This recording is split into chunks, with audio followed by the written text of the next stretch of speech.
ትፈሩ ድንግጥ ሲለን ይህን ማሰብ አለብን። እግዚአብሔር ይህን ዓለም ከየት አመጣው? ለዚህ ሰማይ ጎተራ አልነበረውም። ለዚህ ምድር አዳራሽ አልነበረውም። አልነበረም፣ መጣ።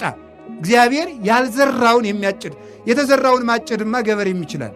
እግዚአብሔር ግን ያልዘራን ያጭዳል፣ ያልበተነው ይሰበስባል። እንደገና ደግሞ ተመልከቱ፣ ያልሰጡትን ተቀበልኩ ይላልና እውነትም እግዚአብሔር። በስመ አብ ወወልድ ወመንፈስ ቅዱስ አሐዱ አምላክ።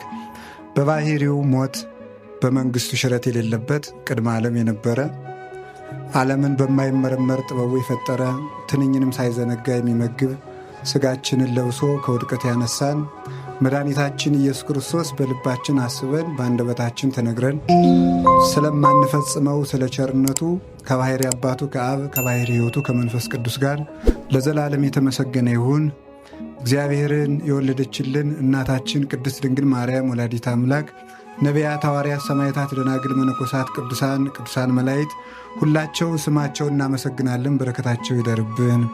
ብፁዕ አባታችን አቡነ ኤርምያስ የሰሜን ወሎ ሀገረ ስብከት እና የቅዱስ ሲኖዶስ አባል፣ ክቡር አባታችን መምህር አባ ኃይላ ገብርኤል ፍስሐ የሀገረ ስብከቱ ሥራ አስኪያጅ፣ እንኳን ለቅዱስ ላሊበላ የዕረፍት በዓል በሰላም አደረሳችሁ። ለመታዘዝ ነው እንጂ የሚያስተምሩን ብፁዕ አባታችን አቡነ ኤርምያስ ናቸው። ለመታዘዝ ያህል ልጅ በአባቱ ፊት መስተካከል ስላለበት እኔም ተምሬ ሳጠፋ በኋላ እሳቸው እንዲያስተካክሉኝ ትንሽ መልእክት አስተላልፋለሁ ማለት ነው። የሁሉ ባለቤት እግዚአብሔር ልቡናችንን ይክፈትልን። ኩሉ ይትካሃል ለዘየአምን፣ ሃይማኖት ላለው ሰው ሁሉ ይቻላል። እስኪ ሁላችሁ ለሚያምን ሁሉ ይቻላል በሉ። እንደገና በሉ። እንደገና በሉ። ለሚያምን ሁሉ ይቻላል። ስንቱ ይቻላል? ሁሉም ይቻላል። ሃይማኖት ላለው ሰው፣ ሃይማኖት በልቡናው ላለው ሰው፣ ሃይማኖት ለጸናለት ሰው ሁሉ ነገር ይቻለዋል። ሃይማኖት ማን ነው ሲባል በአጭር ቃል ሃይማኖት እግዚአብሔር ነው። ሃይማኖት ላለው ሰው ሁሉ ይቻላል ማለት እግዚአብሔር ላለው ሰው ማለት ነው። እግዚአብሔር ያለው ሰው፣ እግዚአብሔር በልቡ ላለው ሰው፣ በኑሮው ባንደበቱ በሁለንተናው እግዚአብሔር ያለው ሰው ሁሉ አለው። በዚህ ዓለም ሁለት አይነት ሰዎች አሉ ይላል ቅዱስ ዮሐንስ አፈወርቅ። አንደኞቹ ከአንዱ ክፍል ያሉት ድሃ ናቸው፣ ሀብታም የሆን ይመስላቸዋል። ሁለተኞቹ ደግሞ ሀብታም ናቸው፣ ድሃ የሆኑ ይመስላቸዋል። ሁለት ሰዎች አሉ። ለድሆችም ድህነታቸውን ልናስረዳቸው፣ ለባለጸጎችም ባለጸግነታቸውን ልናስረዳቸው ይገባል ይላል። ድሃ ሆነው ሀብታም የሆኑ የሚመስላቸው የሚባሉት ልብስ ለብሰው ከጸጋ እግዚአብሔር የተራቆቱ፣ ምግብ እየበሉ ነፍሳቸው የተራበች፣ ሰው እየገደሉ ሰው እያጠፉ ጉልበታቸው ሰው እየደመሰሰ ነፍሳቸው ግን የደከመች፣ በዘመድ ብዛት የታጀቡ ከሰራዊተ መላእክትና ከቅዱሳን አንድነት ግን የተለዩ ደካሞች፣ በብዙ በልዩ ልዩ መልክ ያጌጡ የተዋቡ፣ ነፍሳቸው ግን ከቁራ የጠቆረች የጨለመች የከረፋች የከፋች፣ እንዲህ ያሉ ሰዎች አሉ። ያወቅን ይመስላቸዋል፣ ግን አያውቁም። ለእነዚህ ሰዎች አልቅሱላቸው። ባማሩ በተሸለሙ በተጋረዱ ቤቶች ይኖራሉ፣ በሰማይ ቤት ግን ስደተኞች ናቸው። እንዲህ ያሉ ሰዎች ፍጹም የተዋረዱ ሰዎች ናቸውና ድህነታቸውን ንገሯቸው፣ በጊዜ ባለጸጋ እንዲሆኑ ይላል። ሀብታም ሁነው ድሃ የሆኑ የሚመስላቸው ሰዎች አሉ። መልክ የላቸውም፣ በትሕርምት የጎሰቆሉ ናቸው። ሰማያዊ መልክ ግን አላቸው፣ በአርአያ ክርስቶስ የከበሩ ናቸው። ልብስ የላቸውም፣ ክርስቶስን ግን የለበሱ ናቸው። ምግብ የላቸውም፣ ቅዱስ ሥጋውን ክቡር ደሙን የበሉ ናቸው። ቤት የላቸውም፣ የብርሃን ቤት ግን አላቸው። ዘመድ የላቸውም፣ ቅዱሳን መላእክት ግን ሊረዷቸው ይፋጠናሉ። ለእነዚህ ሰዎች እልል በሉላቸው ይላል። እንደዚህ በእውነት ለእንደዚህ አይነት ሰዎች ቀድስዎ ለብእሲ ዘየሐምም አለ ነፍሱ፣ ሰውነቱን ላስጨነቃት ሰውነቱን ለገሰጻት ሰው ለዚህ ሰው ምስጋና ይገባዋል ይላል ኢሳይያስ። ለጌታችን ለኢየሱስ ክርስቶስ ነው ፍጻሜው፣ ግን እሱን ለመሰሉ ሰማዕታት ሁሉ ለቅዱሳን ሁሉ የተነገረ ነው። ስለዚህ እግዚአብሔር ያለው ሰው ሁሉ አለው። ጥበብ አለው፣ ዕውቀት አለው፣ ጤና አለው፣ ሀገር አለው። ብቻውን ሁሉ ሆኖ ከሰራዊት ይልቅ አሸናፊ ነው እግዚአብሔር ያለው ሰው። ስለዚህ ለሚያምን ሁሉ ይቻላል ብሎ አንድ ጌታችን መድኃኒታችን ኢየሱስ ክርስቶስ በሚያስተምርበት ጊዜ ልጁ የታመመበት ሰው መጥቶ መምህር ሆይ ቢቻልህ እርዳኝ ነው። ቢቻልህ ትላለህ እንዴ? ለሚያምን ሰው ሁሉ ይቻላል፣ አንተ አታምንም እንጂ ብሎት ነበረ። ሃይማኖት ሰማያትን ምድርን አጽንቶ አኑሯል። ብዙ የማይቻሉ ነገሮች፣ በተፈጥሮ ያልተቻሉ፣ በእውቀት ያልተቻሉት ነገሮች በእምነት ተችለዋል። እንደ እውቀት ሰው ካረጀ በኋላ አይወልድም። ሴት ከ45 ዓመት በኋላ፣ ወንድም 90 ዓመት ሞልቶት አይወልድም። እንደ እምነት ግን ተችሏል። እንደ እውቀት የሌለ ነገር አይመጣም። ካለ ነገር ያለ ነገር ይፈጠራል። ያለውን እንጨት አጋጭተን ወንበር ጠረጴዛ እንሰራለን። ከሌለ ነገር ግን ያለ ነገር ማምጣት አይቻልም። እንደ እምነት ግን ይህ ዓለም አልነበረም፣ መጣ። እግዚአብሔር የሚያስደንቀን ያለውን ዓለም መጠበቁ ሳይሆን የሌለውን ዓለም ማምጣቱ ነው።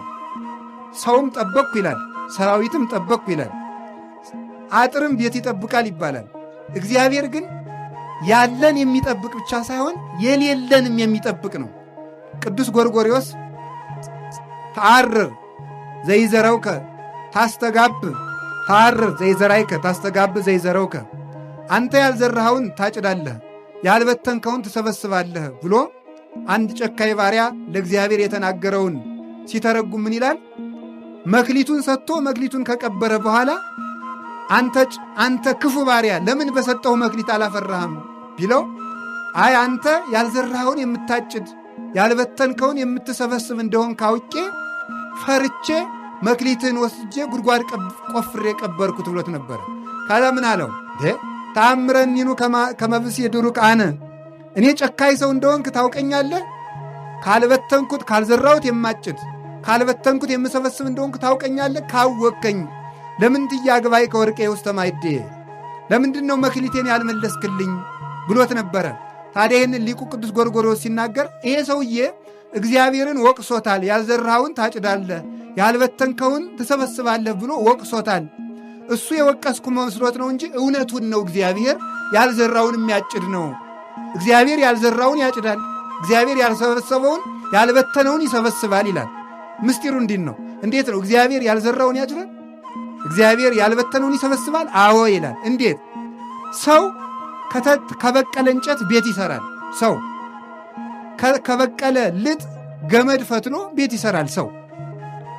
ነገር ግን ሰው ከበቀለ እህል እንጀራ ይጋግራል፣ ቂጣ ቆሎ ያዘጋጃል። ካለ ነገር ነው። እግዚአብሔር ግን ያልዘራውን ያጭዳል ማለት የሌለውን ዓለም ከሌለ ነገር አምጥቶታል። ካለመኖር ማምጣቱ ያልዘራውን ማጨዱ ነው። ስለዚህ እግዚአብሔር እውነትም ያልዘራውን የሚያጭድ የሌለን የሚያመጣ ካለመኖር ወደ መኖር አሁን በጣም ዝም ብላችሁ አስቡት። ስትፈሩ ስትደነግጡ ምን በላ ስትሉ እሞት ይሆን ብላችሁ ስትፈሩ ድንግጥ ሲለን ይህን ማሰብ አለብን።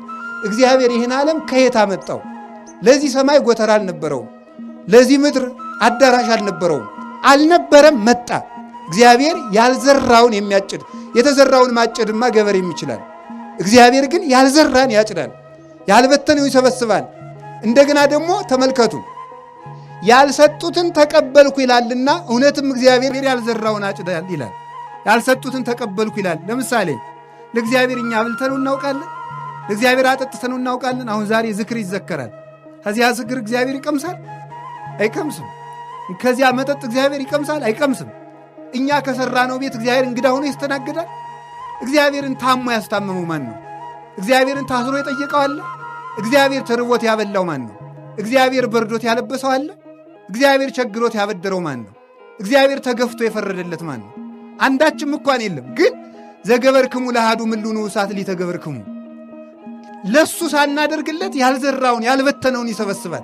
ለሱ ሳናደርግለት ለወንድማችሁ አድርጋችኋልና ለእኔ አደረጋችሁልኝ ብሎ ያላደረግንለትን አደረጋችሁልኝ የሚል ነውና እግዚአብሔርማ እውነትም እንዲህ የሚያደርግ ነው ይላል።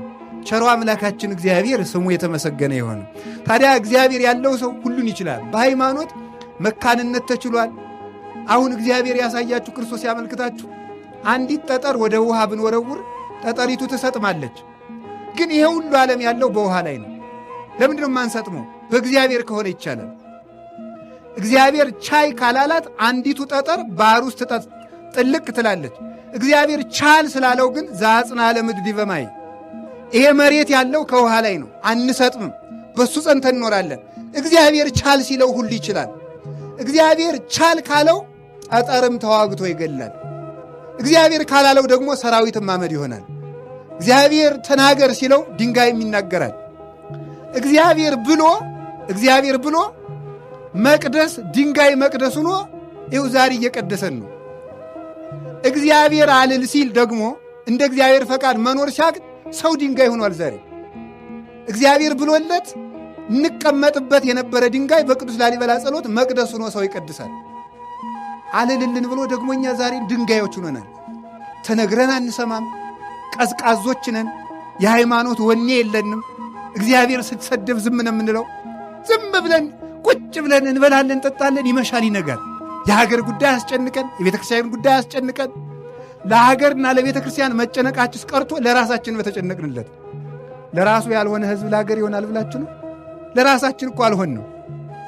ነፍስህ ርቧታል፣ ሥጋውን ብላ፣ ኧረ ማን ይሰማል? ነፍስህ ጠምቷታል፣ ደሙን ጠጣ፣ ማን ይሰማል? ተራቁተሃል፣ ክርስቶስን ልበስ፣ ማን ይሰማል? አሞሃል፣ እባክህ በንስሐ ታከም፣ ማን ይሰማል? ተው ከሰማይ ቤት አትሰደድ፣ የሚሰማ የለም። ሰው ድንጋይ ሆነ፣ ድንጋይ ሰው ሆነ። ላሊበላ እንደምታዩት ድንጋይ ሰው የሆነበት አገር ነው ላሊበላ። ምን ማለት ነው? ይሄ ድንጋይ ከሰው በልጦ ይመሰክራል፣ ከሰው በልጦ ይናገራል፣ ከሰው በልጦ ይቀድሳል። ግን እዚህ ያለ ነው ወጣቶች ግን እንደዚያ ናቸው። እንዳትቆጡ፣ ይህ ሰውዬ ሊሰድበን የመጣ እንዳትሉ። ወጣቱ አሁን እዚህ ላሊበላ የምትኖሩት እንደዚህ ድንጋይ ናቸው። አሁን ወደ መቅደስነት እንደለወጠው ቅዱስ ላሊበላ መቅደስ ድንጋይን መቅደስ አድርጓል። ድንጋይ የሆን ልጆቹን እኛንም መቅደስ ለመሆን ያብቃል። ሰው የእግዚአብሔር መቅደስ ነበረ፣ ረከሰ። ዛሬ የኃጢአት ማደሪያ ሆኗል። በእውነት ማለት እግዚአብሔር ሲል ድንጋይ ሰማይ ሆነ። ላሊበላ ማለት በኢትዮጵያ ያለ ጽርሐ አርያም፣ በኢትዮጵያ ያለ ገነት፣ በኢትዮጵያ ያለ ብሔረ ሕያዋን፣ በኢትዮጵያ ያለ ብሔረ መላእክት፣ ሰባቱ ሰማያት ላሊበላ ውስጥ አሉ። እንደምታውቁት ቻል ሲል ነው። አሁን እግዚአብሔር ያሳያችሁ በመጽሐፍ ቅዱስ ተጽፏል። እኔ አሁን መጽሐፍ ቅዱስ ስንማር ከሚደንቀኝ ነገር መካከል እግዚአብሔር ኖኅን እንዲህ አድርገህ ወርዱን እንዲህ አድርገህ ቁመቱን እንዲህ አድርገህ መርከብ ስራ አለው ይላል። አሁን ለእኔ ቢነግረኝ እንዴት አድርጌ ልገጣጥመው ነው እላለሁ። አሁን እግዚአብሔር እንዲህ አድርገህ ገጣጥም ቢለኝ አይቻል አውቅም። እንዲህ ያለ መርከብ ይቻላል? አሁን የኖኅን ኖኅ ከሠራው በኋላስ ቢሆን እንዲህ አድርጋችሁ ግጠሙ ብንባል መግጠም እንችላለን? አንችልም። ተመልከቱ፣ አይቻልም። ከአንድ መቅደስ ሰማይን እቀርጻለሁ ብሎ ማሰብ እንዴት ይቻላል? ለሚያምን ግን ይቻላል። እምነት ላለው ከአንድ ድንጋይ ሰማይ ይሰራል። ቅዱስ ላሊበላ ምድርን ሰማይ ያደረጋት፣ እኛ ደግሞ ምድርን ሲኦል እያደረግናት ነው። እንዲህ ያለ ቅዱስ ሳዊሮስ ወኮነ ሰማይ ዓለመ ወዓለምሂ ሰማይ ኮነ ወስብሐት። ተመልከቱ፣ ለዘወለዶ አብ በምስጢር ዘይትረከብ ወለደቶ ቅድስት ድንግል በምስጢር ዘይትረከብ ወስብሐትኒ በውስተ ሰማይ ኮነ በዲበ ምድር ይላል። እነሆ ዓለም ሰማይ ሆነ፣ ዓለምም ሰማይ ሆነ፣ ሰማይ ዓለም ሆነ ይላል። ወኮነ ሰማይ ዓለመ፣ ሰማይ ዓለም ሆነ አለ። ወዓለምሂ ሰማይ ኮነ፣ ዓለም ደግሞ ሰማይ ሆነ አለ።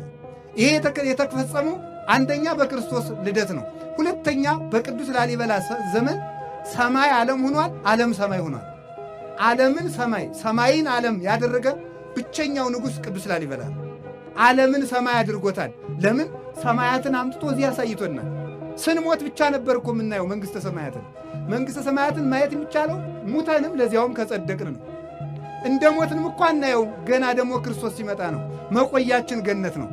እግዚአብሔር ለኢትዮጵያ ከዋለላት ውለታ መካከል በሰማያት ሂደን የቅዱሳን መላእክትን ማህሌት መንግሥተ ሰማያት ገብተን ከመቅመሳችን በፊት እስከዚያ ባረቦልነት በቅዱስ ያሬድ ዜማ ስትቀምሱት ቆዩ፣ የሰማዩን ማህሌት ቅመሱት፣ በሰማይ የምትኖሩት ኑሮ ማለት ይሄ የቅዱስ ያሬድ ማህሌት ነው ብሎ አቀመሰን። የማይቋረጥ አሁን እንደምታውቁት በዓለ ሃምሳ ነው አይደል? አበቃብን አላላችሁ? አበቃ አይደል? ሰሞኑን እንግዲህ ጾም መጣ፣ ነገ ሰኞ በዓለ ሃምሳ ዓመት ለምንድን ነው ሳናቋረጥ የምንበላው? እግዚአብሔር በአብይ ጾም ገፍቻችኋለሁና ልካሳችሁ ብሎ ነው? አይደለም እኮ። ለምንድን ነው በዓለ ሃምሳ እንዲሁ ዝም ብለን ረቡዕም ዓርብም የምንበላው? ለማይቋረጠው ለመንግሥተ ሰማያት ዕረፍት አረወን ትሁናችሁ ብሎ ነው። ቅምሻ ናት። አሁን እናንተ 50 ቀን በላችሁ ብሏችሁ ደስ ብሏችኋል። ይሄማ ቀላል ነው። ሆድ ቁርጠት፣ ራስ ፍልጠት የሌለበት ምግብ ያለበት የማይቋረጥ ዕረፍት እሰጣችኋለሁ ለማለት ነው። ስለ ጾማችሁ ፈንታ፣ ስለ ድካማችሁ ፈንታ፣ ስለ ራባችሁ ፈንታ የማይቋረጥ ዕረፍት ያለበት ሀገር እሰጣችኋለሁ ለማለት ሳናቋርጥ እንድንቀምስ ያደረገን ስለዚህ ነው። እንደዚሁም ሁሉ መንግሥተ ሰማያት ፀሐይ፣ ጨረቃ፣ ከዋክብትን የማትፈልግ ብርድ የሌለባት፣ ረሃብ የሌለባት፣ ከገቡ መውጣት ካገኙ ማጣት የሌለባት፣ አንተ ትልቅ ሰው ነህ በላይ ቁጭ በል፣ አንተ ትንሽ ሰው ነህ በታች ቁጭ በል የማይባልበት፣ አንተ ንጹሕ አልለበስክም፣ አንተ ንጹሕ ለብሰሃል የማይባልበት፣ አንተ የገሌ ዘር ነህ፣ አንተ የነገሌ ዘር ነህ የማይባልበት፣ አንተ ሊቅ ነህ፣ አንተ ደንቆሮ ነህ የማይባልበት፣ አንተ ሹም ነህ፣ አንተ አልተሾምክም፣ አንተ ባለጸጋ ነህ፣ አንተ ድሃ ነህ፣ አንተ ተምረሃል፣ አንተ አልተማርክም የማይባልበት እኩል ሰው ሁሉ ክርስቶስን መስሎ ወይ ከውኑ ተመልከቱ ለሃን ተመልከቱ አሃደ መሬተ ለሃዱ ኖላዊ ለአንድ እረኛ ለክርስቶስ አንድም መንጋ የምንሆንባት ወይ ወሀገራት ሳይትፈቅድ ተመልከቱ ፀሐይ ወርሃ ያብር ሁላቲ ያች ሀገር አለ ተመልከቱ ፀሐይን አብሪልኝ ጨረቃን አብሪልኝ ከዋክብትን ድመቁልኝ የማትል ክረምትና በጋ በጋና ክረምት መዓልትና ሌሊት ብርድና ሐሩርና ቁር የማይፈራረቁባት ደዌና ጤና የሌለባት ማግኘትና ማጣት የሌሉባት ለብሶ መራቆት የሌለባት ሀገር ለመስጠቱ ማስረጃ የሆነን ዘንድ የቅዱስ ላሊበላ መቅደስ የመንግሥተ ሰማያት መያዣ ነው። የመንግሥተ ሰማያት አረወን ነው። በሃይማኖት ሰማይን አምጥቶ ከምድር ሠራው። በሃይማኖት ሰማይ ወደ ምድር ወረደ። በእውነት በቁሙ ቅዱስ ዮሐንስ በራዩ ወሪክዋ ተመልክ ወሀገርሰ ቅድስት ወለሀገርሰ ቅድስት ሀዳት ኢየሩሳሌም ሪክዋ እንዘ ተወርድ እምሰማይ ወተውበት ለእጓለ እመሕያው ወስርጉት ይእቲ ከመመራት ለምታ ይላል። ታላቂቱ ኢየሩሳሌም አለ ራዕየ ዮሐንስ ምዕራፍ 20 ላይ ሲናገር ተመልከቱ። ወሪኩ ሰማይ ሐዲሰ ወምድረ ሐዳሰ እስመ ሰሰለ ሰማይ ቀዳማዊ ወምድርኒ ቀዳማዊት። አሮጌው ሰማይ አለፈ፣ አሮጌይቱ ምድር አለፈች፣ አዲስ ሰማይ አዲስ ምድር አየው አለና አዲሲቱ ኢየሩሳሌም ከሰማይ ወደ ምድር ስትወርድ አየዋት ይላል። ቤተ ክርስቲያን ተሰጠች፣ ድንግል ማርያም ለሰው ልጆች ተሰጠች ማለቱ ነው። በቁሙ ግን በሰማያዊት ኢየሩሳሌም ክርስቶስ ከመጣ በኋላ በቀኙ ለመቆም ካበቃን ዓለም ሳይፈጠር የሠራውላችሁ መንግሥተ ሰማያት ኑ ውረሱ ብሎ ከማስረከቡ በፊት ቅዱስ ላሊበላ ሰማይን አውርዶ ኢየሩሳሌም ሰማያዊትን አውርዶ ያሳየን የሃይማኖት መስታወት ነው። እሱን የሠራልን እግዚአብሔር የተመሰገነ ይሁን። ለጊዜው በእውነቱ እንዲህ ይላል አባቶቻችን ምን ይላሉ መሰላችሁ? በወንጌል መራይከነ ወበነቢያት ናዘዝከነ። በሐዲስ ኪዳን ሥጋ ለብሰህ እስከምታድነን ድረስ በነቢያት ስታጽናናን ቆይሃል። መንግሥተ ሰማያት ገብተን ፍጹም ዕረፍት እስከምናገኝ ድረስ በቅዱስ ላሊበላ መቅደስ ሲያጽናና ሊቆይ አስቧል እግዚአብሔር ማለት ነው። የቅዱስ ላሊበላ መቅደስ መጽናኛችን ነው እና ሁሉ ይቻላል። ይህን ያደረገው በእምነት ሁሉን ችሎ ነው። ቅዱስ ላሊበላ በእምነት የቻላቸውን 3 የማይቻሉ ነገሮች ልናገርና ስለ ሕንፃው አንድ ነገር ተናግሬ ትምህርቴን ጠቀላለሁ። ብፁዕ አባታችን አስተካክለው የኔን ደግሞ ያስተምሩናል። አላችሁ ይሆን? እግዚአብሔር ከሁላችን ጋር ይሁን። እንደምታውቁት አባ ጊዮርጊስ ዘጋስጫ አብርሃምን ሲያመሰግን እንዲህ ብሎ ይናገራል። አብርሃም 3 ጸጋ አለው ይላል። 3 ጸጋ፣ አንደኛው ምንኩስና፣ ሁለተኛው ሰማዕትነት፣ ሦስተኛው ባለትዳርነት ነው። አንድ ሰው ነው ግን 3 ክብር አለው። ስለዚህ አብርሃም መነኩሴ ነው። ደግሞ መነኩሴ ያገባ እንዳትሉ ደግሞ እንደዚያ ስላችሁ ጊዜ ችግር እኮ ነው።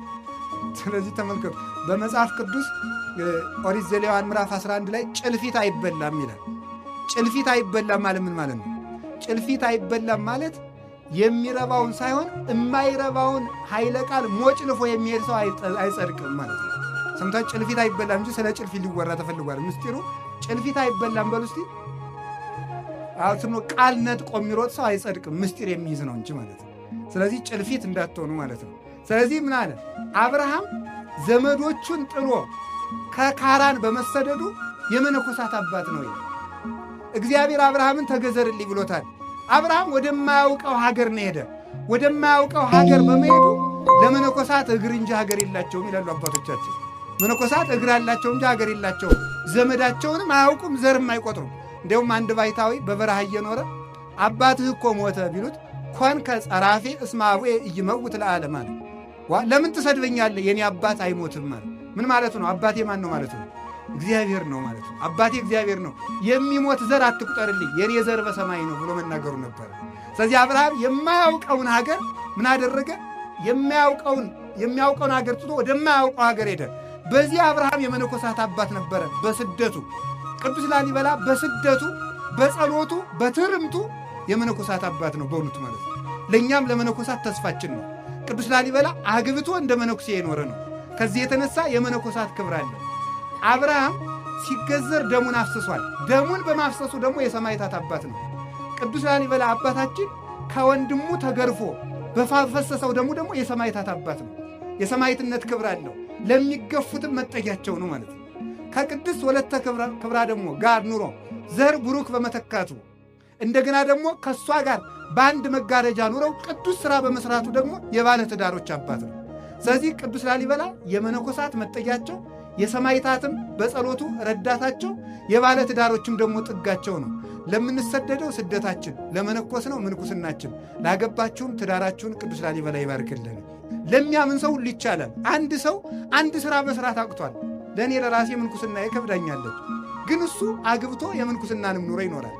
ላገባችሁት ብቻ ትዳርን እንኳን መያዝ አቅቷቸዋል። አንድ ሴት ይዞ መኖር በዚህ ዘመን ለወንዶች ሰማዕትነቱ ሆኖባቸዋል። አንድ ባል ይዞ መኖር ሰማዕትነቱ ሆኖባቸዋል። ቅዱስ ላሊበላ ግን ደግሞ ትዳርም እያለው ደግሞ ሰማዕት ነው። እኛ ከየቱ ልንጠጋ ነው? ወይ ትዳሩ አልተሳካ፣ ወይ ምንኩስናው አልተሳካ፣ ወይ ክህነቱ አልተሳካ። በዚህ ዘመን 3 የደፈረሱ ምንጮች አሉ። ክህነት፣ ትዳርና ምንኩስና ናቸው። ሀገር ሰላም የሚሆነው እነዚህ 3ቱ ምንጮች ንጹሕ ሲሆኑ ነው። ከንጹሕ ትዳር ንጹሕ መነኩሴ ይገኛል። ከንጹሕ መነኩሴ ንጹሕ ካህን፣ ንጹሕ ሊቀ ጳጳስ፣ ንጹሕ ፓትርያርክ ይመጣል። ከደፈረሰ ትዳር ንጹሕ ካህን አይገኝም፣ ንጹሕ ምንኩስና አይገኝም። ካልነጻ ምንኩስና ንጹሕ ጳጳስ ሊገኝ አይችልም። 3ቱ ምንጮች ደፍርሰዋል። ስለዚህ በእውነቱ አባቶች የቅዱስ ላሊበላ ከሆናችሁ ወጣቶችም እርኩሰታችሁን ትታችሁ በየቦታው ፈረንጆቹ እዚህ ሊጎበኙ እየመጡ የሚያስተምሯችሁን እርኩሰት ትታችሁ እንደ አባታችሁ እንደ ቅዱስ ላሊበላ ወይ ከተቀደሰ ትዳር ተጠጉ። ወይ ተሰደን አላማረብን መከራውን ሳይቀርልን መንግሥተ ሰማያትን ማጠን ከአንዱ እንድንጠጋ አምላከ ቅዱሳን ይርዳን። ለሚያምን ሁሉ ይቻላል። እሱ አምኖ እነዚህን ሁሉ መከራዎች ቻላቸው። መርዙንም ቻለው፣ ግርፋቱንም ቻለው፣ ስደቱንም ቻለው፣ መከራ መቀበሉን ቻለው፣ መንገድ መድከሙን ቻለው። መንገድ ሲሄድ እንኳን ድክም ሲለው እንቅልፍ ስትመጣበት የሥጋ ባህሪ ነውና ቅዱስ ገብርኤል አብሮ አያችሁ፣ ሃይማኖት ከመላእክት ጋር ያዛምዳል። ማረፍ ሲፈልግ ቅዱስ ገብርኤል እኔም ደክሞኛል ትንሽ ልረፍ ይለው ነበር። ቅዱስ ላሊበላ እንዲያርፍ አብሮት ገደም ይል ነበረ። ሃይማኖት ላለው ሰው መላእክት ያሳርፉታል። እኛ እኮ ማረፊያ ያጣ ነው እምነታችን ቀዝቅዞ ነው፣ ወርደን ነው፣ ከቅዳሴ ከኪዳን ከጸሎት ከቁርባን ታተን ነው። ከተፈለግንበት ቦታ እንድንገኝ አምላከ ቅዱሳን ይርዳን። እንግዲህ ሃይማኖት ሲኖር አሁን ይህንን መቅደስ አንዲቱን መስኮት እንኳን የኢትዮጵያ ሰዎች በሙሉ ቢሰበሰቡ መስራት አይቻልም። የዓለም ሰው 9 ቢሊዮን ወይም 7 ቢሊዮን የደረሰው ቢሰበሰብ ይህን መቅደስ አይሰራው። ሃይማኖት ሲኖር ግን ብቻውን ይህን ሁሉ መቅደስ ሰራ። ብቻውን የቻለውን እኛ ተሰብስበን ምንም አቅቶናል። እግዚአብሔር አንድነታችን ይውላችሁ። እግዚአብሔር ከኛ ጋር ሲሆን አንድ ሰው እንደ ብዙ ሰው ይሆናል። እግዚአብሔር ከኛ ሲታጣ ደግሞ ሰራዊት የአንድ ሰው ያህል ኃይል ያጣል። እግዚአብሔር ከሁላችን ጋር ይሁን። በሃይማኖት ሁሉ ይቻላል። አምነን ለመጠቀም ያብቃን። ወስብሐት ለእግዚአብሔር።